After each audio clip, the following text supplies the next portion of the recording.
بسم اللہ الرحمن الرحیم۔ محترم دوستو، ایک مچھلی پکڑنے والے کا واقعہ۔ دعا کرو کہ اللہ رب العزت ہم سب کو کہنے سننے سے زیادہ عمل کرنے کی توفیق نصیب فرمائے۔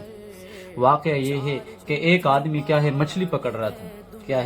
مچھلی پکڑ رہا تھا، اپنے گھر پریوار کے لیے بھوجن کی ویوستھا کر رہا تھا۔ چنانچہ وہ مچھلی پکڑتے پکڑتے اس کو ایک مچھلی پکڑ میں آ جاتی ہے۔ چنانچہ وہ بڑا خوش ہوتا ہے کہ کھانے کو شام کو کھانے کو مل گیا، بچوں کو کھانے کو مل گیا، آج پیٹ اچھے سے بھرے گا۔ لیکن اسی دوران میں ایک آدمی آتا ہے اور اس سے کہتا ہے لا یہ مچھلی مجھے دے۔ چنانچہ وہ مچھلی اس سے چھین لیتا ہے۔ وہ بڑی عاجزی کرتا ہے، تواضع کرتا ہے کہ بھائی خدا کے واسطے ایسے نہ کر، یہ میری مچھلی ہے، یہ مچھلی مجھے دے دے۔ چنانچہ وہ اپنی طاقت کے بلبوتے پہ، طاقت کے نشے میں وہ مچھلی اس سے چھین لیتا ہے، اور وہ چھین کر وہ اپنے ساتھ میں لے کے چلتا ہے۔ چلتے چلتے راستے میں ہی تھا بھی کہ وہ مچھلی تھوڑی تڑپتی، اور اس کے ساتھ میں اس کو ایک انگوٹھے پہ کھا لیتی، اس کو ڈس لیتی۔ چنانچہ اس کو انگوٹھے پہ ڈس لیا،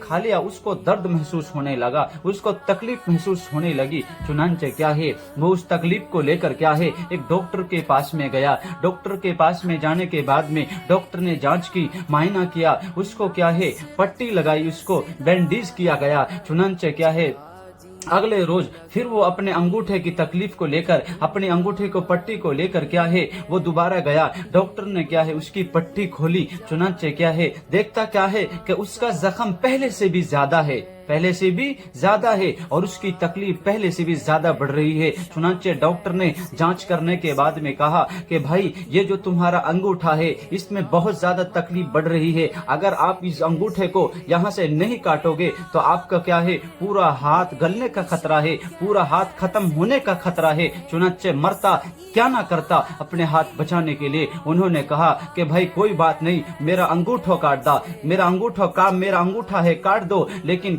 میرا ہاتھ تو صحیح سلامت رہ جائے گا نا، میرا ہاتھ تو صحیح سلامت بچ جائے گا نا۔ چنانچہ اس کا انگوٹھا کاٹ دیا گیا، اس پہ پٹی کی گئی، اس پہ بینڈیج کیا گیا۔ چنانچہ دو اپنے گھر چلے گیا۔ لیکن پھر تیسرے روز کے بعد میں پھر آتا ہے، اور پھر ڈاکٹر کو دکھاتا ہے۔ ڈاکٹر اس کی پٹی کھولتا ہے اور اس کو دیکھتا ہے، اس کی جانچ کرتا ہے، لیکن کہتا دیکھتا کہ وہ اس کی چوٹ پہلے سے زیادہ بڑھ گئی ہے، اور اس کا زخم پہلے سے زیادہ بڑھ گیا ہے، اور اس کی تکلیف پہلے سے زیادہ بڑھ گئی ہے۔ وہ کہتے ہیں ڈاکٹر نے جانچ کی، معائنہ کرنے کے بعد میں ڈاکٹر کہتا ہے کہ بھائی تمہاری تکلیف زیادہ ہے، تمہاری تکلیف اور بڑھ گئی ہے، اور تمہاری بیماری اور پھیل گئی ہے۔ ہمیں اندیشہ ہے کہ اگر تم اس تکلیف کو ابھی ختم نہیں کرو گے تو تمہارا ہاتھ جانے کا خطرہ ہے، تمہارا ہاتھ سڑ جانے کا، گل جانے کا خطرہ ہے۔ چنانچہ کہا ڈاکٹر نے کہ تمہارا ہاتھ یہاں سے کاٹنا پڑے گا۔ چنانچہ مرتا کیا نہ کرتا اپنے ہاتھ بچانے کے لیے۔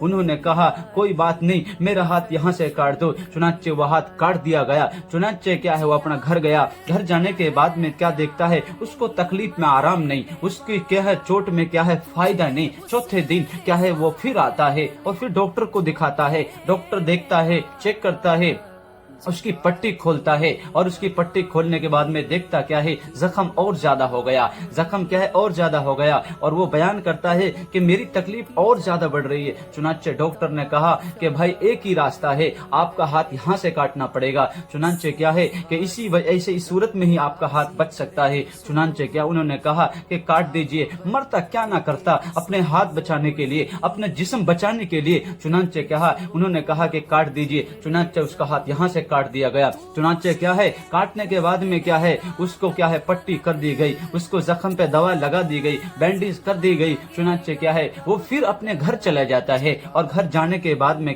دیکھتا ہے کہ اس کی تکلیف کم ہونے کا نام نہیں لے رہی، اس کی بیماری بڑھتی جا رہی ہے، اس کی تکلیف بڑھتی جا رہی ہے۔ پانچویں دن وہ پھر آتا ہے اور پھر ڈاکٹر کو دکھاتا ہے۔ ڈاکٹر اس کی پٹی کھولتا ہے۔ پٹی کھولنے کے بعد میں دیکھتا ہے کہ جو اس کا زخم ہے وہ اور زیادہ بڑھ گیا ہے، اس کی تکلیف اور زیادہ بڑھ گئی ہے، اس کا درد اور زیادہ بڑھ گیا ہے۔ چنانچہ ڈاکٹر نے کہا کہ بھائی تمہارا ہاتھ کیا ہے گلنے کا سڑنے کا خطرہ ہے. اگر اس بیماری کو یہیں نہیں روکا گیا تو تمہارا پورا جسم بھی جا سکتا ہے, پورا جسم بھی گل سڑ سکتا ہے, تمہارا پورا بدن بھی ختم ہو سکتا ہے. چنانچہ کیا ہے کہ تمہارا ہاتھ یہاں سے کاٹنا پڑے گا. 5ویں مرتبہ میں کیا ہے اس کا ہاتھ کاندھے سے اتار دیا گیا. کسی کہنے والے نے اس سے کہا کہ بھائی آخر کیا ہو گیا, آخر تجھ سے ایسا کیا گناہ ہو گیا جس کی وجہ سے تم یہ ساری مصیبتیں بھگت رہے, تمہارا پورا کا پورا ہاتھ چلا گیا. چنانچہ کیا ہے اس کو یاد آیا مجھ سے ایک گناہ ہوا ہے. کہ گناہ کیا ہے؟ وہ گناہ یہ ہے کہ ایک آدمی کیا ہے, ایک محتاج آدمی کیا ہے,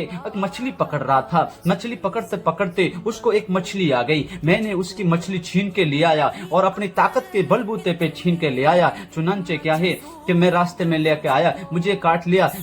مجھے ایسا لگتا ہے کہ یہ اس مچھلی کی کاٹے کی وجہ سے تکلیف ہو رہی ہے, وہ یہ اسی کا زخم ہے. چنانچہ کیا ہے کہ وہ کیا ہے کہ انہوں نے کہا کہ تمہارا کسی بھی ڈاکٹر کے پاس علاج نہیں, کسی بھی ہاسپٹل میں تمہارا علاج نہیں. تم اس کو ڈھونڈو, تم اس کو تلاش کرو, تم اس سے کیا ہے معافی مانگو, تمہیں اسی صورت میں نجات مل سکتی ہے. اس کے علاوہ یہی صورت ہے تمہاری تکلیف ختم کرنے کی. اس کے علاوہ اور کوئی صورت نہیں ہے تمہاری تکلیف ختم کرنے کی. چنانچہ وہ جاتا ہے, وہ اس کو تلاش کرتا ہے. تلاش کرتے کرتے کیا ہے وہ مل جاتا ہے. ملنے کے بعد میں اپنے ناک رگڑتا ہے, اس کے سامنے اپنا سر رگڑتا ہے, معافی مانگتا ہے کہ مجھے معاف کر دو. لیکن وہ کیا جواب دیتا ہے کہ میں نے تمہیں اسی وقت معاف کر دیا تھا. کیا کہتا ہے؟ میں نے تمہیں اسی وقت معاف کر دیا تھا. لیکن میرے بھائیوں اور بزرگوں اور دوستوں, جو سننے کی بات ہے وہ یہ ہے کہ انہوں نے اس وقت ایک جملہ کہا تھا کہ جس طرح اس نے طاقت کے بل بوتے سے مجھ سے مچھلی چھین لی, نشے کے چور میں دھت تھا, نشے میں میرے سے مچھلی چھین لی. چنانچہ کیا ہے انہوں نے اللہ رب العزت کے سامنے اللہ رب العزت کے بارگاہ میں اپنی بات رکھی تھی. اے پروردگار عالم, اے پر والے, جس طرح اس نے مجھے اپنی طاقت دکھائی ہے تو بھی اپنی طاقت ہی سے دکھا دے. ہاں اللہ رب العزت اپنی طاقت جب دکھاتے ہیں ایسے دکھاتے ہیں. اس لیے کسی غریب پہ, کسی کے ہے یتیم پہ, کسی فقیر پہ, محتاج پہ, اہل کمزور پہ ظلم نہ کرو. اپنی طاقت کو مت دکھاؤ, اپنی میان میں رہو, اپنی کمان میں رہو. اللہ نے ہر ایک کو حق رکھا ہے جینے کا, اس لیے اس کو جینے دو, اس کو رہنے دو, اس کو کیا ہے زندگی بسر کرنے دو. اپنی طاقت مت دکھاؤ. خدا کی قسم اگر کسی نے اپنی بات کو اوپر والے کے حوالہ کر دیا اور اپنی بات اوپر والے کے حوالے کر دی, خدا کی قسم کہیں ایسا نہ ہو کہ یہ دن ہمیں بھی دیکھنا پڑ جائے. اللہ رب العزت ہم سب کو کہنے سننے سے زیادہ عمل کرنے کی توفیق نصیب فرمائے. کہنے سننے میں کوئی بات آگے پیچھے ہو گئی ہو اس کے لیے معافی. اللہ رب العزت پوری امت کے لیے, ہم سب کے لیے دین پر چلنا آسان فرمائے. وآخر دعوانا ان الحمدللہ رب العالمین.